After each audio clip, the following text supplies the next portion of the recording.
My name is Menya. I teach 5th grade ELA. My standard was RL 5.1, which is a literature standard dealing with citing evidence from text and making inferences.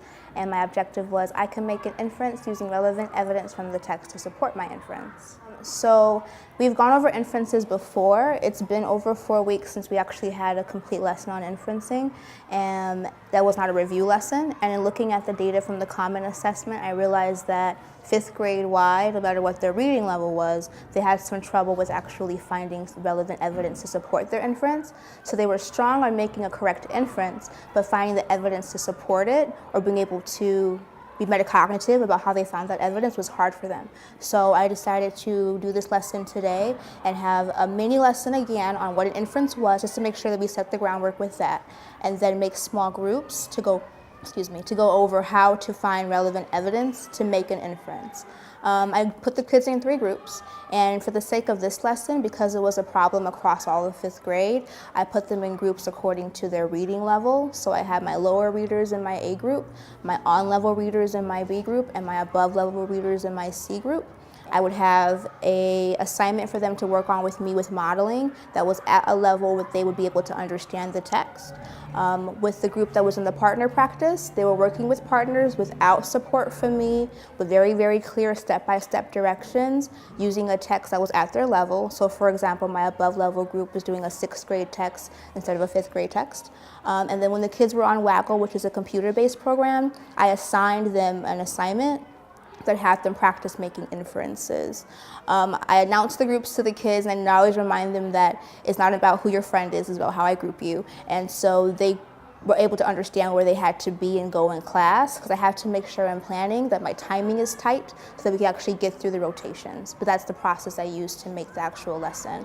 In regards to the exit ticket, when I do rotations, I don't give an exit ticket on the first day. I give it on the second day because it takes us 2 class periods to get through an entire set of rotations. So after the second day is when we'll come back together and they'll have an exit ticket on Socrative, and I would use an Illuminate style question but type it into Socrative to get that access to the data. So the exit ticket for this lesson is going to look very similar to the questions that they missed on the common assessment. So on the common assessment, they were able to make the inferences and get those almost 100% correct, no problem. Their issue came in choosing the proper evidence to support the inference. So the question on the exit tickets is going to already state what the inference was. So the conclusion that can be made is this. Then it's going to give them a choice of evidence or samples from the text, and they have to choose which of those samples are the proper evidence to support that inference that was already made for them.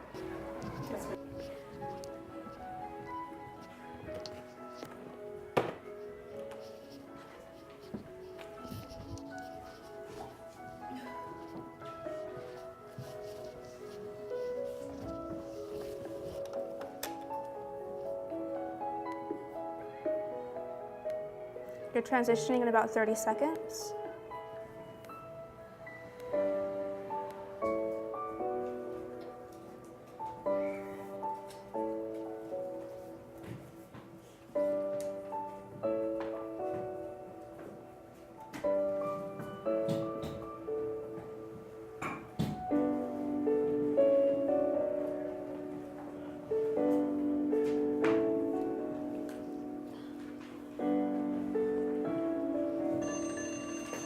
Stopping your book, putting it in the corner of your seat, tracking the board. You're going to copy down everything you see on the screen for your do now today. It's going to happen individually, but you will have time to talk about it, so please don't start talking now because you're going to want to talk when you see what it is. So you're copying down the title of the do now with the date. You have 2 questions to answer. Copy the questions and then answer those on your own. I'm going to give you about 4 minutes. Copying the questions. There's 2 questions to copy. Ode is copying down the title, starting with making inferences.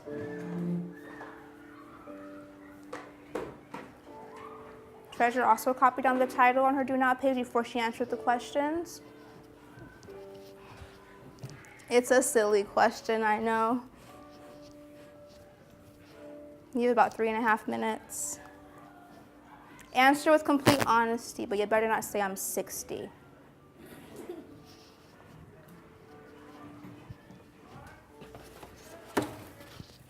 And don't just put the age. I need to see what clues you use to determine it as well.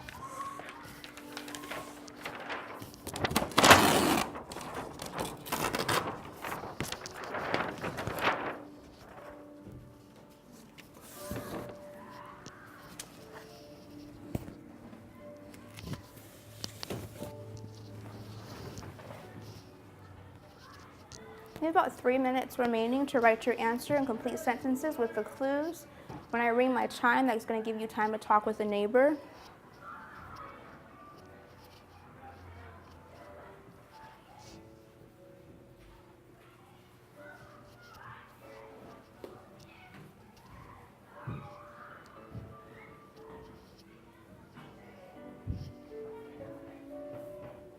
You don't have much time left. I need you to get answers down. You have everything written down, which is great. Let's get those answers down in complete sentences. Try to guess specifically. Don't take the easy way out and give like a range. Try to guess specifically. I need you to take these off. I'm going to ring the chime in about 2 minutes, which will give you a chance to talk with a partner.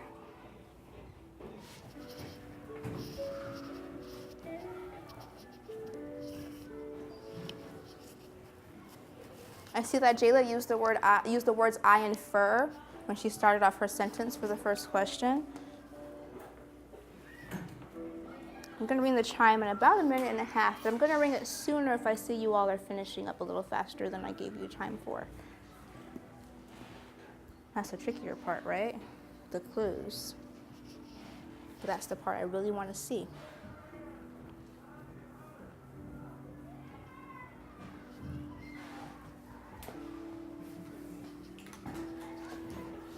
Let's give those detailed clues to back up your guesses, your inferences.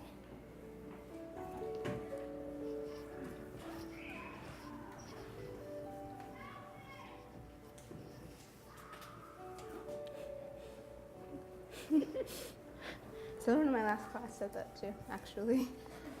It's funny. When I ring the chime, it's your time to talk, not your time to write. So you're wrapping up in about 40 seconds.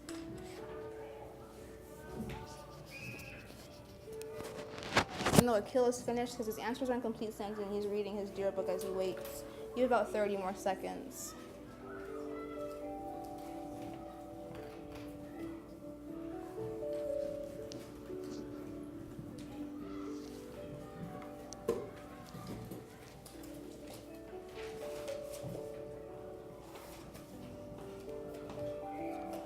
Go ahead and cut it. Share with the partner. How old am I and how do you know?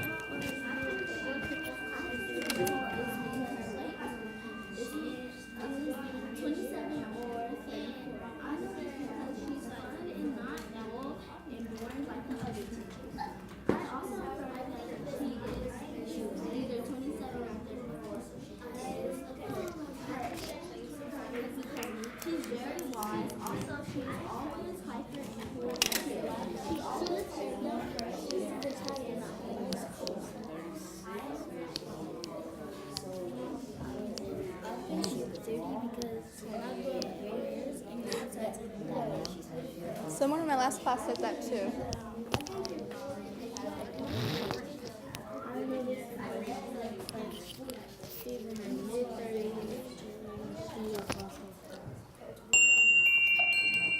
Here in slant tracking me, your pencil is not in your hand. If you're going to be tempted to write, then move your pencil out of the way.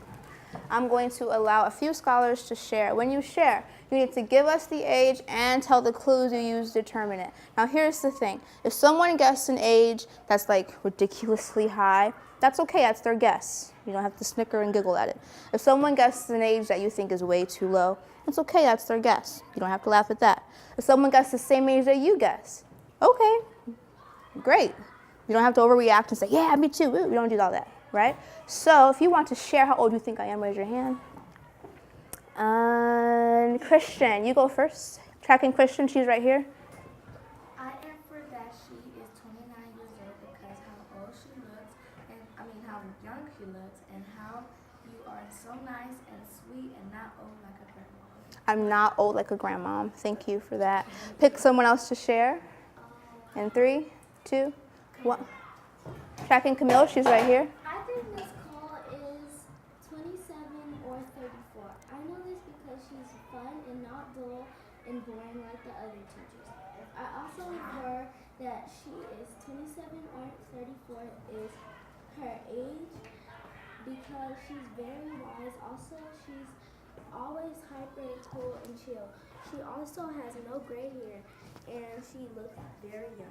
Okay, thank you for sharing. Choose one more person. The pressure is on you to choose in 3, 2, 1. Her name is? Treasure. Okay, that her. There's lots of hers. Tracking Treasure, she's right here. Loud voice, Treasure, so we can hear you. I can infer that Miss Cole is 35. I know it's because she looks like she's in her mid-30s and she's also fine. Oh, thank you. Thank you. So, tracking me. I'm not going to tell you my age. You're tripping because I was going to tell you my age. No, I'm not going to tell you, but I will tell you in June because every single year I teach, I always tell my kids my age the last day of school. It's like a tradition. But I will say there's some pretty good guesses. Pretty good guesses. Are you sad that I'm not telling you? Yes. Yep. Womp womp. All right. So, what I appreciate is that you had some really specific guesses for the first question, and you combined what you know about other people that are probably around the age you think I am, that's your knowledge, right, with what you've observed with me in class. You smushed those together and you made an inference. And that's actually what we're going to work on today, which is going to be reviewing inferences. So I need someone that thinks they're pretty awesome to read our I can statement here. Johnny, loud teacher voice. I can make an inference and find relevant evidence. And to practice, we're going to watch a fun video. It's only like 2 minutes long. Every class has had a ball watching it. Now, it's going to make you a little giggly, okay? Just don't giggle over the video, otherwise we don't get a chance to actually learn the content. Just so we can practice or remember what it means to make an inference and why it's important. So I'm going to load your video up for you now. You're not going to be writing on your do now. Go ahead and flip over to your notes so we're not tempted to write. I'm going to load this video up.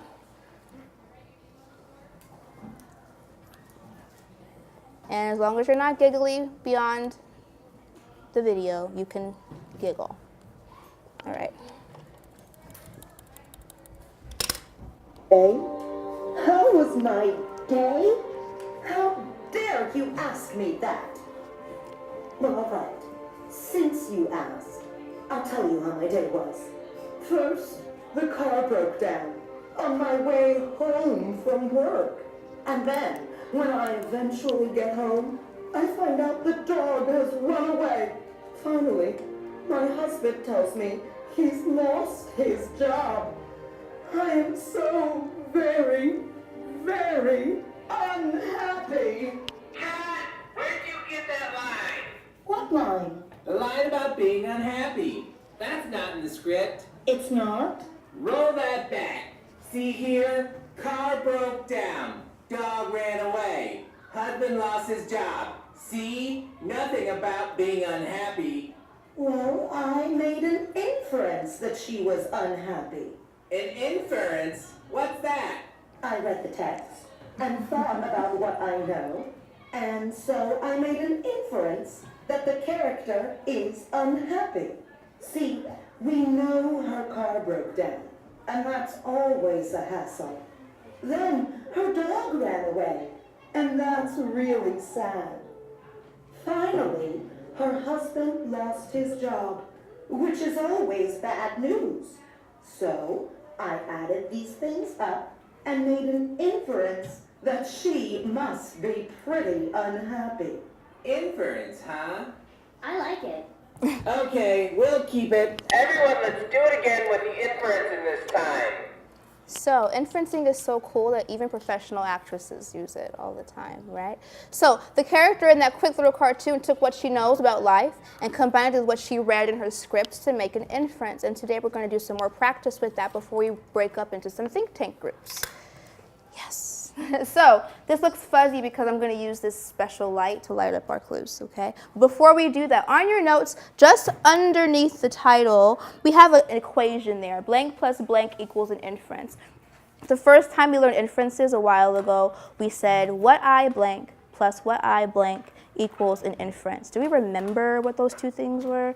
What I blank plus what I blank equals an inference. Take like 10 seconds, talk to your neighbor. Let's see if we can remember that.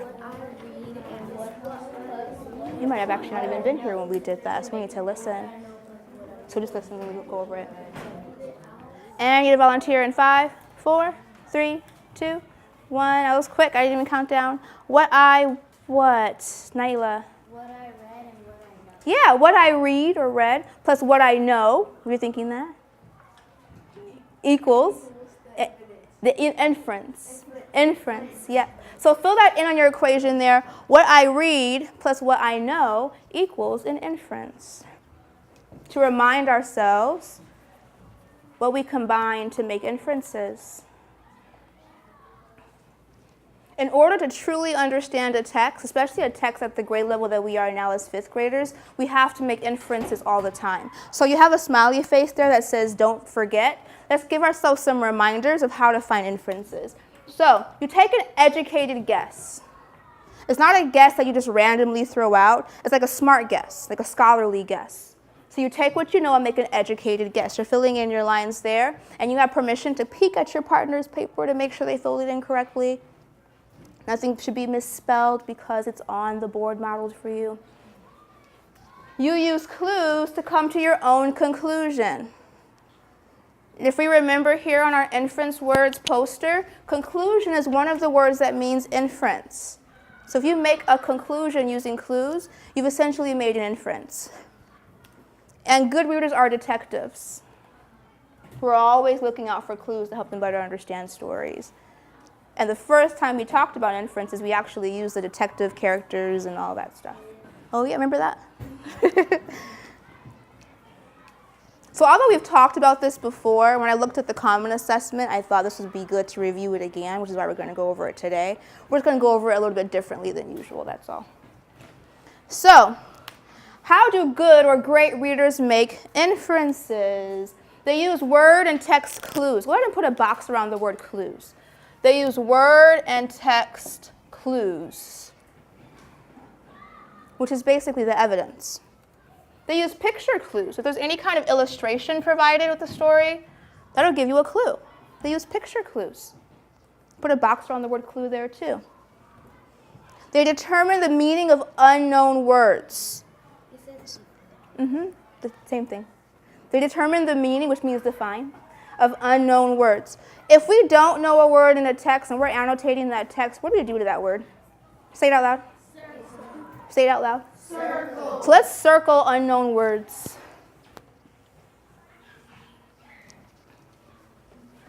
Understanding unknown words in the text helps you better understand the text to make your inference. They look for emotions or feelings that the characters have. We're going to put a smiley face next to this one to represent having an emotion or a feeling. Because how the characters feel will tell you a lot about the story. They use their schema. Can you say schema? Schema. That's a funny word. We're going to talk about it more today. Put an exclamation point next to schema. You have to use your schema in order to make an inference, and I'll tell you why once we get to that slide. They look for explanations of events. Like what's happening, why is it happening? Since you're looking for, we're going to make a set of eyeglasses. Because we're searching, we're looking. I made Harry Potter glasses because he always wears those circle ones. Right? And we always ask questions. So we're going to just throw in some question marks. Always ask questions. Great readers ask themselves questions as they read all the time. That's why when we annotate a text, I always have you put your question marks in there. I'm going to erase my images. Of course, you're not going to erase yours, Solomon. Let's talk about schema for a minute. Schema. Hands down, no comments. So, your schema is what you already know about a topic. Your schema, you have a box there that says schema, schema, schema, schema, schema, schema, again and again. Your schema is what you already know about a topic. So think about schema as a file folder in your mind. They're in PE. They're in PE. Think about Schema as a file folder in your mind. So if you play a sport or like to watch sports, raise your hand. Okay, hands down. Ooh, good job. Think about the sport you love the most, and think about what information you know about that sport. All that information is your schema about that sport. So if I were to ask you, if your favorite sport is soccer, I have some soccer lovers in here, right, Samuel? And Christian too, right? If you love soccer and I ask you a question about soccer, you're going to access the schema, the folder in your brain, and you're going to give me the information I need about soccer. If you ask me about soccer, I would open up my brain and that file will be empty. I don't know anything about soccer beyond they use a ball and kick it in the little net things, right? So my schema for that is null and void, it doesn't exist. So when we have schema and we're reading a text, we have to take what we know and turn it on. That is called activating your schema. So for those soccer fans, if I gave you an article about soccer, you're already going to start thinking about all the things you already know about soccer as you're reading. And that's going to help you better understand the story. If I gave D'Angeli a story about a horse, she's going to already think about all the things she knows about horses, and she'll use that to help her understand the story even better. We're going to practice how to look at a picture in a text, take down some clues and details, combine it with our schema, and make an inference. We're going to do that a few times, and we're going to have our think tanks. I'm excited for think tanks today, by the way. We can stop saying schema. That'd be great. Thanks. So we have this symbol, and the question is, what does this image tell me? First, hands down, just think about it. Just think about it. Take about 15 seconds. Talk with your partner. What does it mean, and how do you know? And how do you know? In a complete sentence? I believe this. I infer that this picture means the sign means no dog float because it has a picture of a dog and then it has this big circle And the X through it. Tracking me in 5, 4, 3, 2, and 1. I'm going to have a scholar in a moment tell us what they think it means. They're going to say, I infer this image means, I know this because. I infer this image means, I know this because. If you are bold enough to answer, raise your hand. Akil, hands down, tracking Akil. I infer this image means.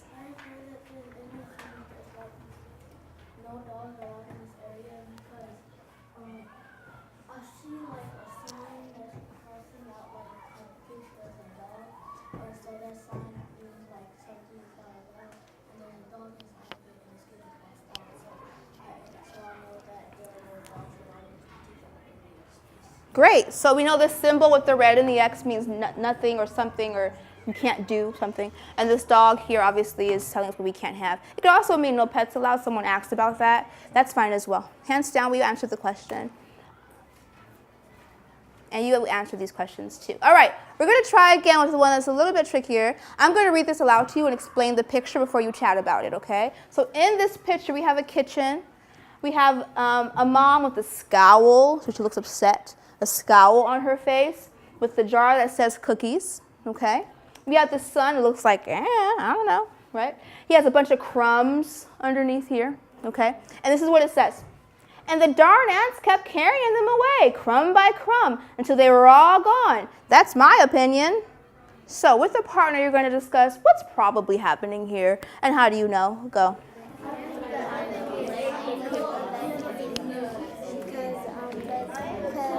The crumbs are all over the kitchen and the jar of the cookies have no cookies. Okay.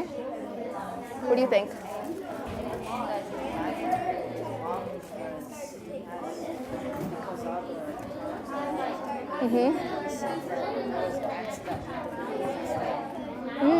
Okay.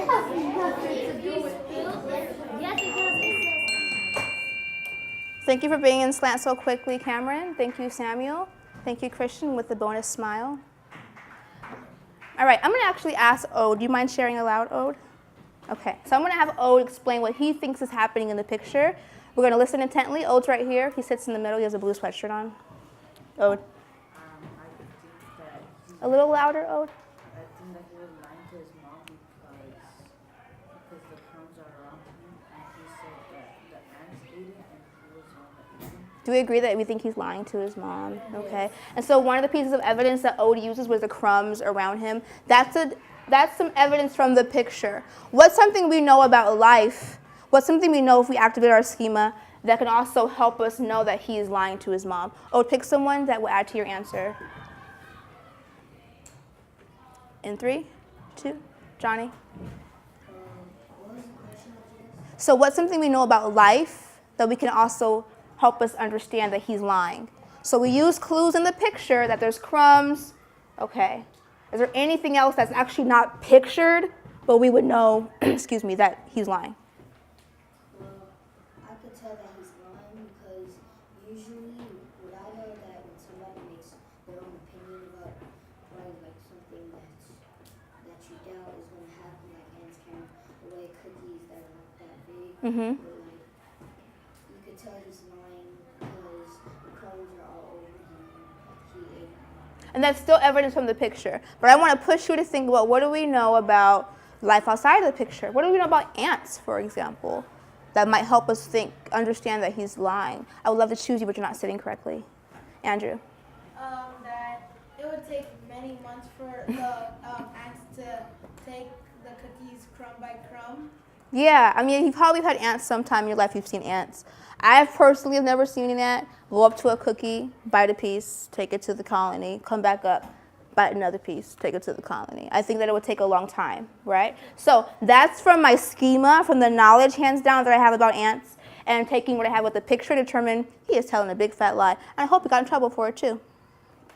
If my daughter, no, I'm just kidding. No, I'd be mad. All right, so using text.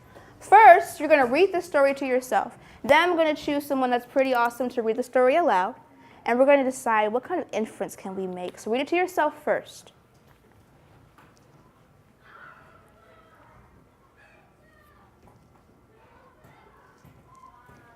And if you feel confident reading that out loud in front of the class, raise your hand. I'll choose a reader. No pressure. Camille. Miss White has recess due. Jacob finds a frog, picks it up, and runs over to show it to Miss White. Miss White screams, jumps, and runs as fast as she can into the school. Great. So the questions you're going to quickly discuss is what can you infer from reading this? And you're going to use the word infer in your answer. I infer that. And then what clues helped you make that inference? Okay? Go ahead and discuss it now. Go. What'd you say? She's afraid of frogs. I infer that. I infer that she's afraid of frogs. Because. Because she screamed and Awesome. Do you agree with that? So let's put it, how would you say it? I infer that. I heard that Miss White is scared of frogs Because.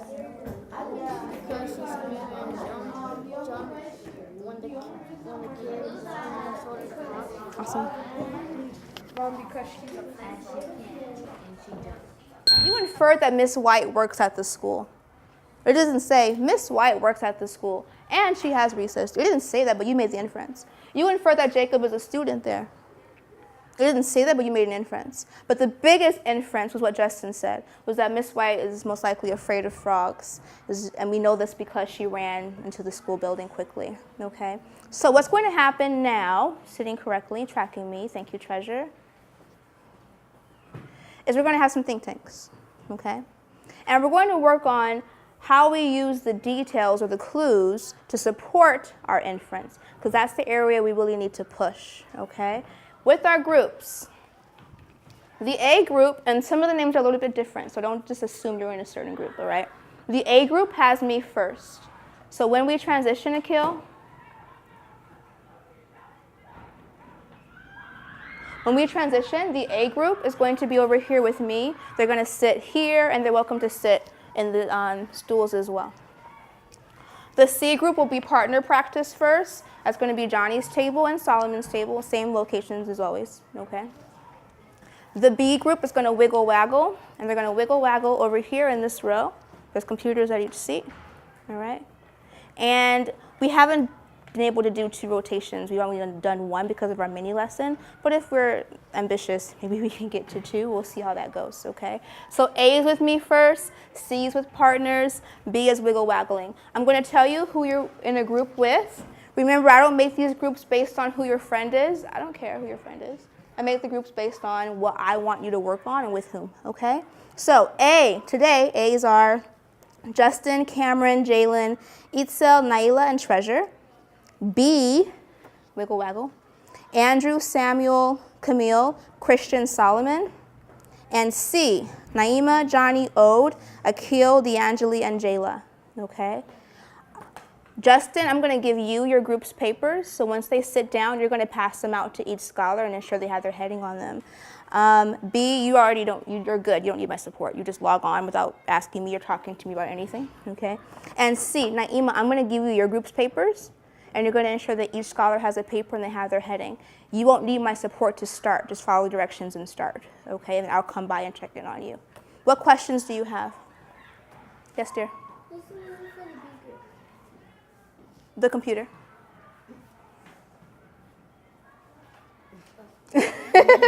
All right, so all you will need is a pencil and yourself. So close your notebook. Put it up because if someone sits at your seat, we don't want them to touch your notebook. You won't need a dear book because you won't have any off time. You can wait. And you should look and sound like Naima and Andrew. Now, here's the biggest challenge of the whole day. With your pencil. Uh-oh. With your pencil, stand up and push your chair in.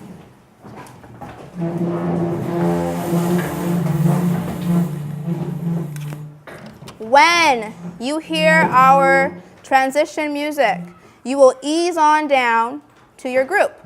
Once you get to the group, you will start. I will have Justin and Naima come up to me to give your papers, and everyone else will transition, okay?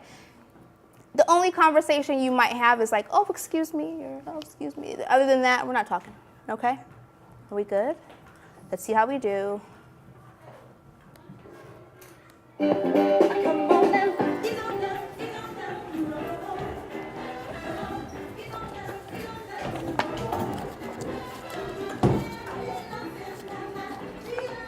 And there's highlighters there if your group wants highlighters. Oh, my group? Yeah.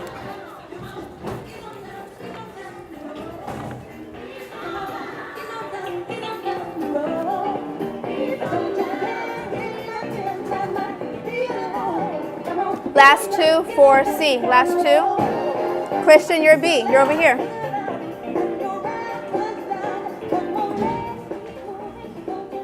Papers are being passed out. Thank you, Naima. Thank you, Justin. I see Cameron automatically putting his heading on without being reminded. Great job.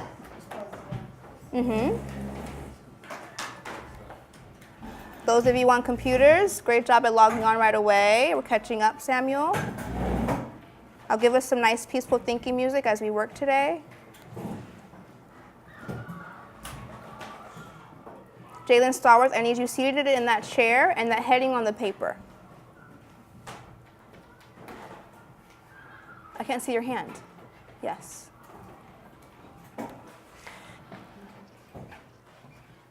Great. And it needs to be complete. I don't know your name. It needs to be complete. Date, homeroom.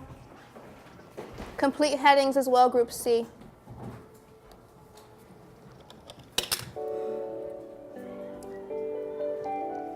This group is at level 0, no voices. C group, I expect to hear partner level voices. And obviously my group, we're going to be doing all kinds of chatting today.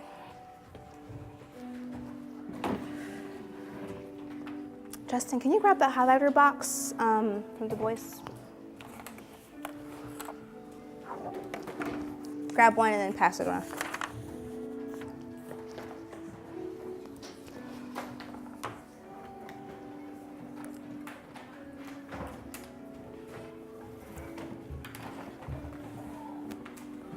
We're wasting time. Let's go.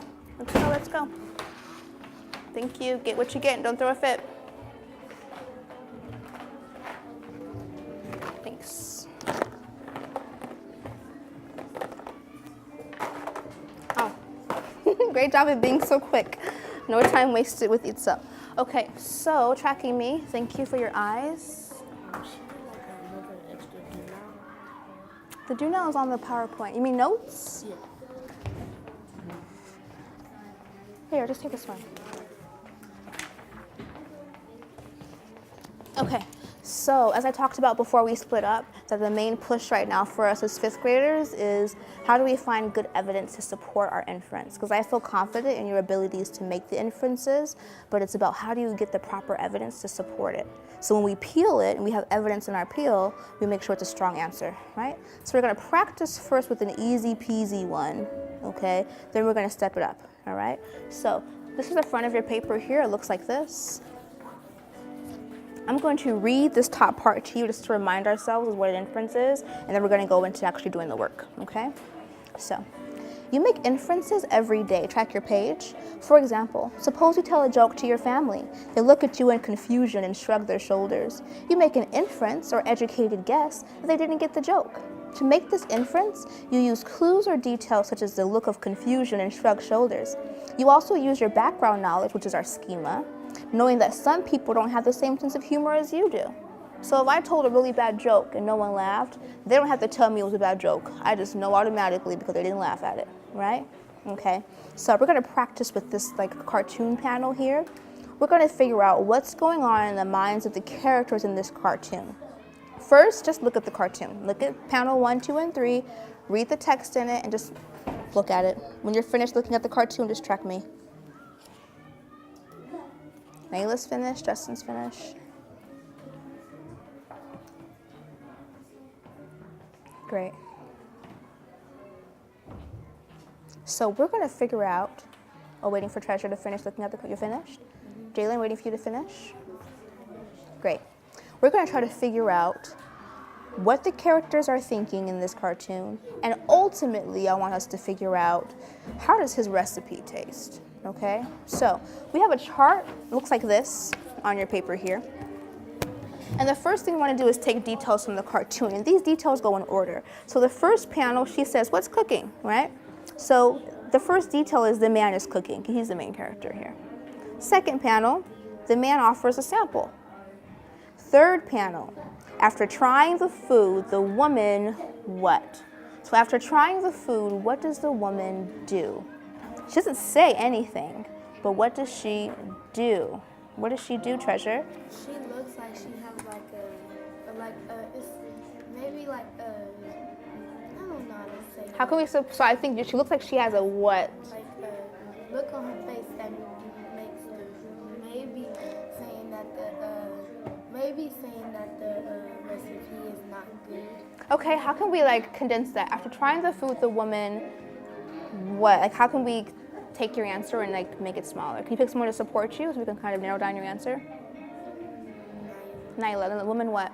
Like she made a weird face, it's not that good. A weird face? Let's try to look for some other words. The woman made a weird face. The woman, I don't think that's the best word choice if you know the definition of that word. But that's definitely a negative word, and it's a negative thought that she has. You wouldn't want to say she looks negative. She looks what?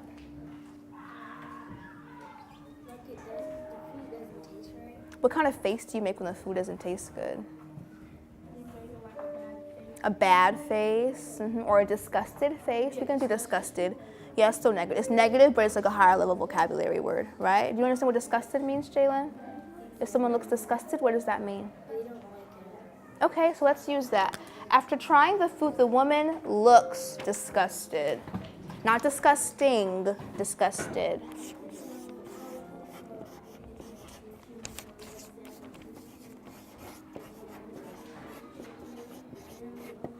The woman looks disgusted.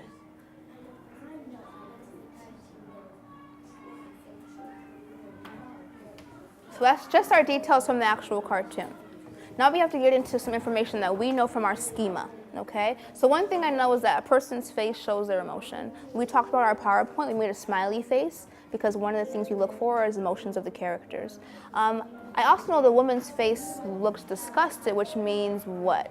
The woman's face suggests what?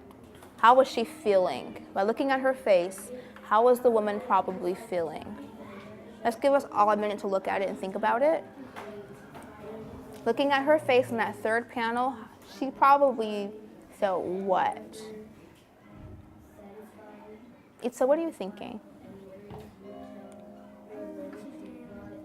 Didn't like the soup, okay. The woman's face suggests she didn't like the soup. I could agree with that. And we're assuming it's like a soup, right? So the woman's face suggests she didn't like the soup, okay.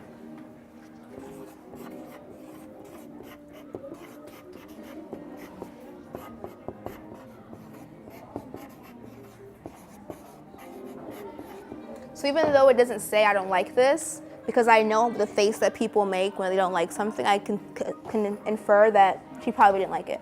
Now, the man's face suggests what? Look at the man's face in each panel. What does the man's face suggest? It's a little bit tougher of a question than this one. Justin, what do you think? The man's face suggests, yeah. Yeah, he looked like confused, like what's going on? Probably because what? What, Cameron? The new recipe tastes good, but it doesn't taste good. So Cameron says the new recipe tastes good, but it doesn't taste good to her. I'm gonna push you to give me a definite, either it tastes good or it doesn't. Using the clues with what you know. Either it tastes good or it doesn't. What do you think, Cameron? Doesn't taste good. Yeah, that's what everyone else was saying. So the new recipe tastes, we can't say the new recipe doesn't taste good. We can't say the new recipe doesn't taste good. What can we say? The new recipe Tastes disgusting. because of the way she made her face. Okay, let's just put disgusting here. The new recipe tastes disgusting. We don't have to add the evidence yet because we have it here. Andrew?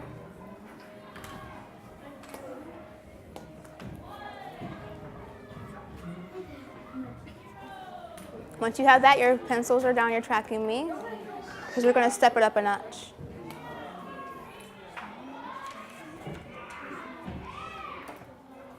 Now we practiced it with the cartoon, and I don't think it was that hard. Now we're going to practice it with an actual text. So turn your paper over.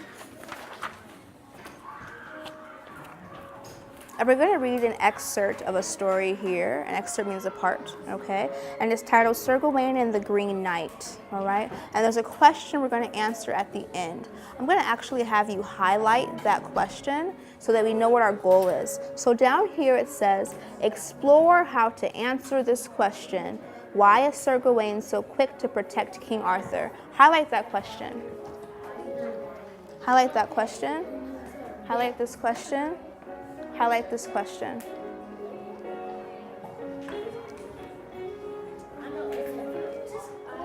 You're going to make the choice to follow directions, which is not talk in this area, or you're going to make the choice to not be on the computer. What question do you have? It's too much. If you don't know the answer, we can't help you with that. Okay, so click on one of these two, either one. Try it again, and if you can't get to it, there you go. Just click it. You're good now. Yeah.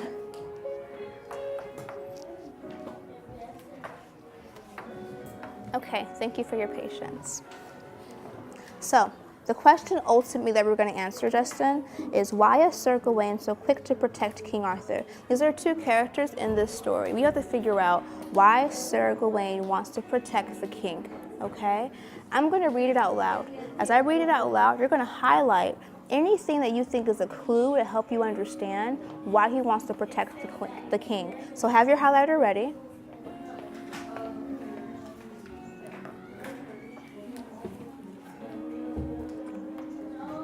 All right, I'll read it aloud as you track. The mysterious Green Knight issued a challenge to the Knights of the Round Table. He would grant any knight a single stroke with his green axe against his neck if that knight would return the favor in 1 year. King Arthur accepted, but Sir Gawain, protecting his king, offered to take his place. And with a mighty swing, Sir Gawain sliced off the Green Knight's head. But the Green Knight, still very much alive, stood and picked up his own head. He reminded Sir Gawain that they had an appointment in 1 year, and he rode quickly away on his horse. That's interesting. I didn't ask any questions. Right now, we're waiting for scholars to highlight evidence to help them, and then we're going to go into asking questions.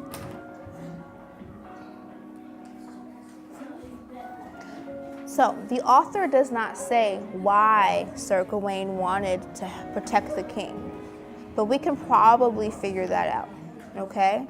Let's start with details from the story. So, quickly highlight and cap it. The first detail from the story is that the Green Knight is described as mysterious. Did you highlight the sentence that says that the Green Knight was mysterious? The mysterious Green Knight? If not, go ahead and do that now. The mysterious Green Knight.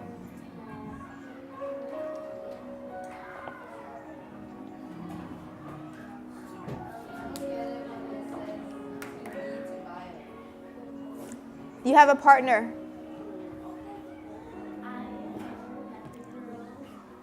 So that's one detail from the story. Can someone read the second detail from the story there in that box?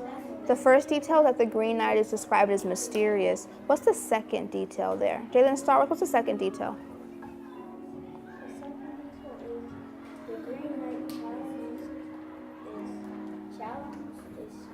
It is a weird challenge. How are you going to tell someone, okay, you can cut off my head, and then in a year I'm going to come back and do the same thing to you? I'm have a frog in my throat, like Miss White has a frog in her. How do you tell someone you cut off my head today, and a year from now I'm going to cut off your head? What? That's weird. So find in the text where you find him mention the challenge and highlight that. So where it says, he would grant any knight a single stroke with his green axe against his neck, if that knight would return the favor in 1 year. That's actually evidence that might help us figure out why Sir Gawain was so quick to protect King Arthur. Jalen, we're highlighting the challenge. It says he would grant any knight a single stroke.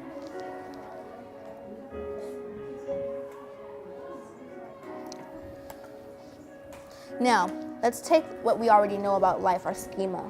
What do you know about axes? They're dangerous. They're sharp. They're used for chopping down trees. Yeah, you can chop down trees with them, right? What do you know about people getting their heads cut off? It's gonna hurt. What do you know about people getting their heads cut off? It's gonna hurt, and what else?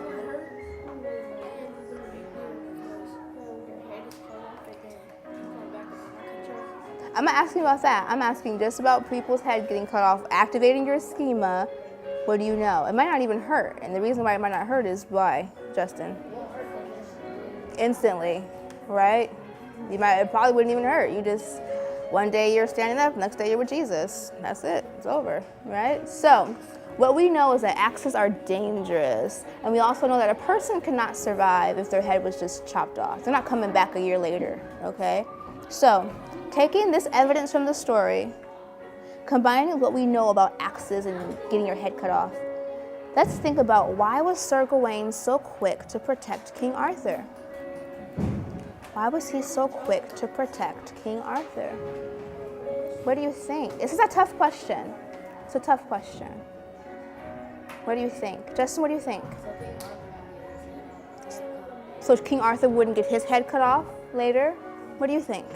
To protect the king. Well, that's already in the question. It's why was he so quick to protect his king? Justin said he was quick to protect his king so that King Arthur wouldn't get his head cut off in a year. What do you think?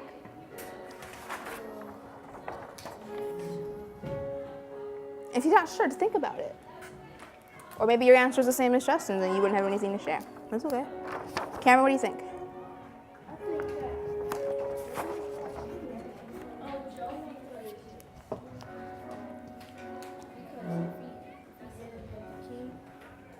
The king would die quickly, so he had to hurry as fast as he could as possible. Because the king would have been the one to die if he didn't protect him.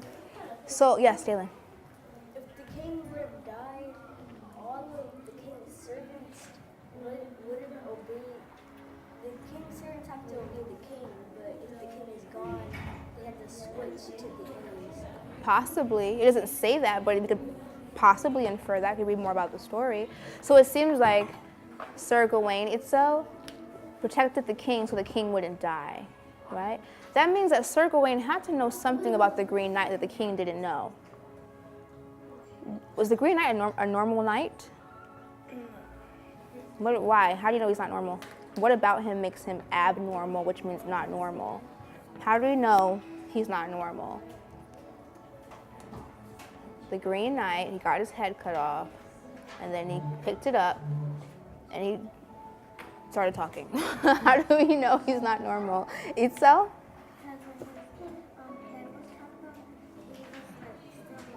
He was still alive when his head was chopped off. Unless he's a cockroach, you can't do that, right?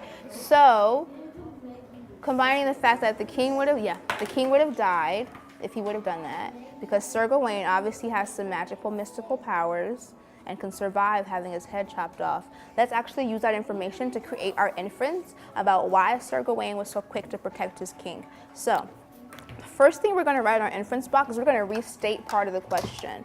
So it says, why is Sir Gawain so quick to protect King Arthur? We're going to start with that. Sir Gawain was quick to protect King Arthur because...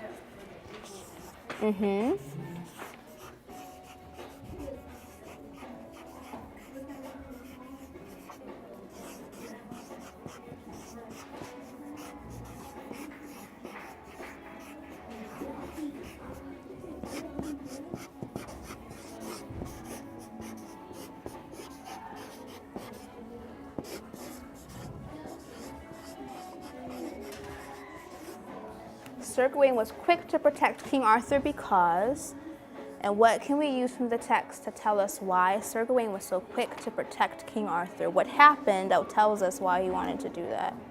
Because what? How can we finish the lines?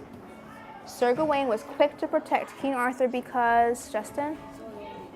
So the king wouldn't be killed. Do you agree with that? Yes. Yep, so the king wouldn't be killed. Okay, let's add that. Sir Gawain was quick to protect King Arthur because... The king would. Should I erase because then and just put so the king wouldn't be killed? Yeah. Let's do that. Let's do that. So, King Arthur, so...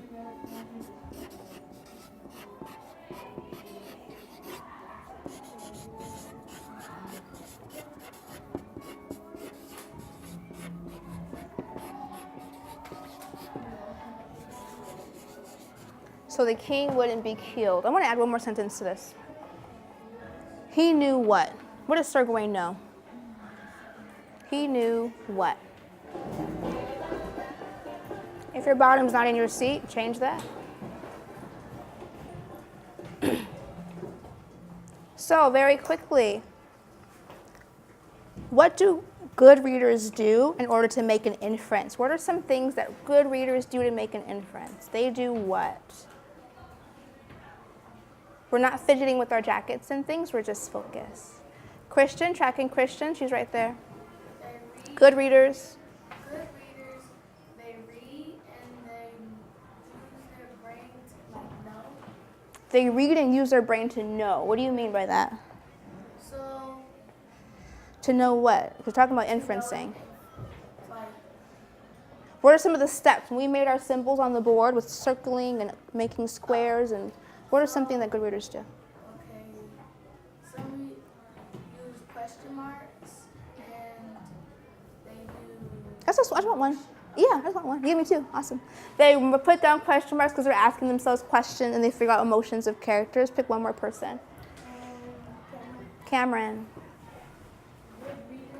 I'm sorry, Cameron, we're not ready to listen to you yet. It's Cameron's turn.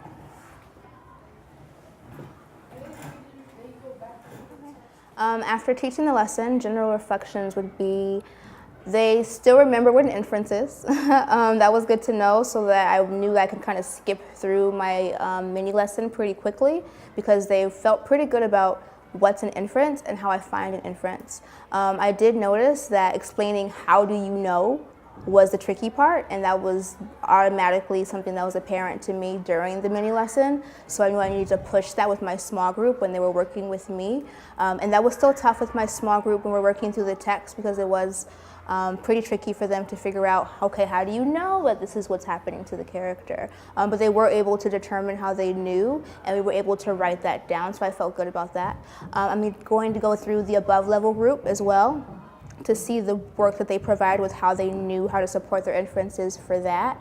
And then once I look at the exit ticket data, I'll be able to see, was this effective for them? But overall, I think the kids did a good job at maneuvering the stations. They felt really confident about speaking, using complete sentences and academic vocabulary. Even when I wasn't watching them, I still heard the academic vocabulary, which is good for a teacher to hear. And I feel like they felt successful, which ultimately is what I want them to feel at the end of the lesson. So moving forward, we're going to have to finish, because today they started rotation, so the next lesson is for them to finish rotating. So I keep my chart on the board, which shows them where they're going to go next. Same groups, same activities, just different reading levels. After that, we come back together, whole group, and actually finish the exit ticket on Socrative, and then I look at the data. On Socrative, I choose the option that gives them immediate feedback, so they can see if they got it wrong or right, so that they also know right away how they're doing and how they're progressing. And then once I get that data, I'll know, okay, am I ready to move forward with including more than 2 pieces of evidence? Am I ready to move forward with more rigorous text? Am I ready to still push pause and look back at how I can revamp this lesson again in order to teach them to understand how to use relevant evidence. Something that I think is important to note is that small group instruction is definitely going to be more targeted than whole group instruction, because you're meeting the individual needs of your learners. So don't be afraid to put your kids in groups. Sometimes we can think, oh, but I can't manage the class, or oh, it's going to be chaos. Just take the baby steps, give them activities that are like super easy at first to start with, so that you can just practice the process of being in small groups, and then go from there of incorporating more targeted assignments to them, because ultimately they're going to really benefit from that small group instruction, especially after you've given them a really, really solid intro to new material to release them with, and they're going to be set up for success. And you'll notice when you see your data that it was worth the wait and the effort. It's important, especially with middle school students, to understand that sometimes you have to work with people that you're not friends with. So I always announce my groups with this tidbit of, remember, we're not going to be in groups with our BFF. We're going to be in groups with those scholars that have similar needs to ours, so that we can make sure that we all reach success together. So I can't make my groups based on who's friends with who's going to misbehave with who, although I'm tempted to do that. Ultimately, I need to trust that once the kids are in the groups where they're getting their needs met, they're going to be least likely to misbehave anyways, because they're going to be constantly learning and won't have time to goof off.